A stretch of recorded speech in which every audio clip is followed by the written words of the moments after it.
Hello guys, today I'm going to talk about how I treat my high blood sugar, so stay close, don't go anywhere. Guys, I have to tell you, I am not a doctor, I am not a diabetic specialist or diabetic nurse.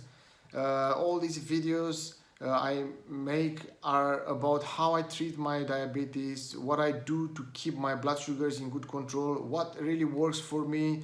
And if you want to do it on yourself, you need to talk to your doctors, your diabetic specialist before you make any changes. To run this test precisely, I had to test what insulin is doing to myself, to my body, when my body is in a normal state. I have to explain a little bit what I understand and what I mean by body normal state. First thing is my blood sugar level has to be slightly higher than normal. For me that would be around 7-ish. So if my blood sugar is around 7, it's one of the good conditions for myself to test, to run the test. Another important point is that there is no fast-acting insulin in my body. I treat myself with multiple daily injections. I don't have a pump, so if my blood sugar is 7 or 7-ish and I do not have any fast-acting insulin active in my bloodstream, that means I didn't take a shot in the last 4-5 hours at least. Another important point is I haven't done any exercise in the last 7-8 hours. As you know, exercising is having a really great impact on our blood sugars and is active for many hours after we do it. So I'm not looking for a number which is happening just after any sort of exercising. I'm just looking for a number which is there for a while and it's happening for a few hours without eating or not doing anything. Now maybe you'll wonder when I'm going to be in this state, because we have quite a lot of conditions here. So for me mostly it happens in the morning. So I had my dinner last evening, let's say around 7-ish, 8. I go to sleep, wake up, and we are in the morning, 9-10 in the morning, and my blood sugar is 7. I wake up, let's say at 8, it's 7, and I haven't eaten my breakfast yet. I didn't drink any coffee, and I still 7, 2 hours later.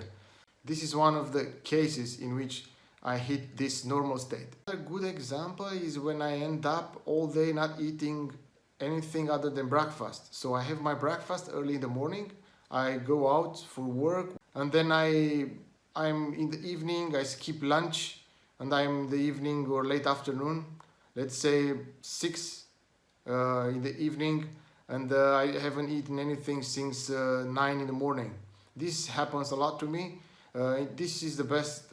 This is another example, good example. I didn't go for a run. I didn't have any fast-acting insulin. Last time I had it, it was when I had my breakfast, which was like 8 hours before, and I didn't go for a run or for any exercise. Now I met all the conditions, and I'm going to take my insulin. This is how I did it first time. So I was in these conditions. My blood sugar was 7. And I started taking insulin, 1.5 units of insulin. It was my starting point. After I took the shot, I checked my blood sugar every hour for the next 3 hours, and I recorded the values. During this time, I didn't exercise, I didn't have any food, and I didn't take any other insulin.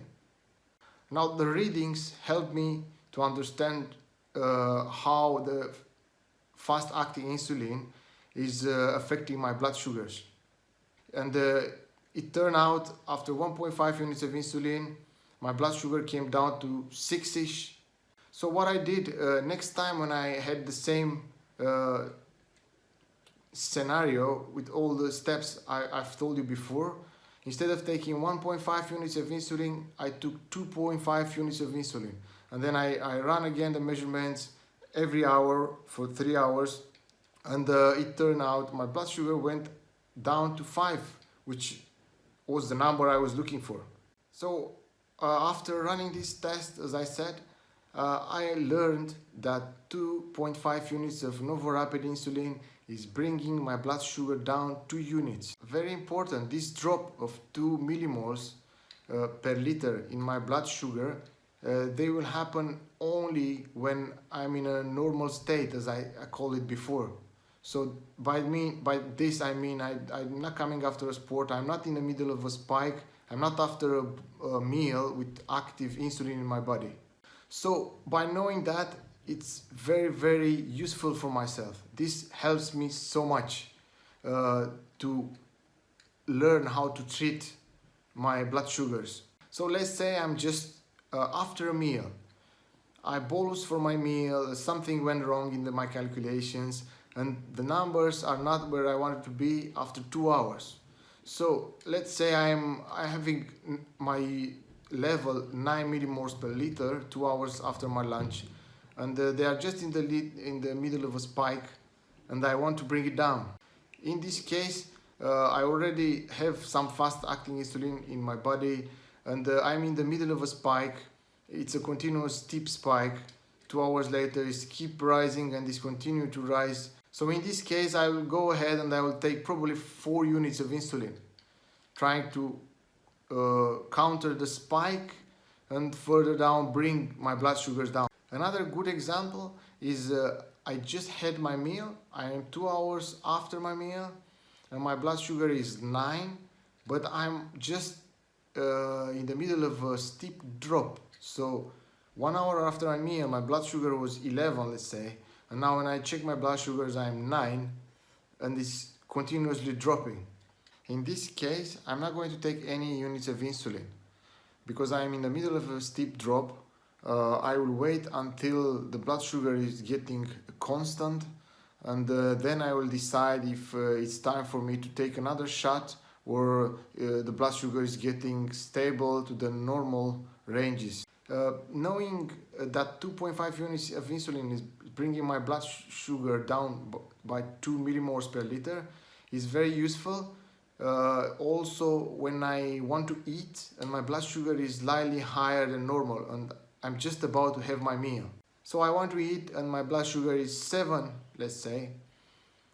And I know now for my meal, which I usually eat, my bolus is 6.5 units of insulin.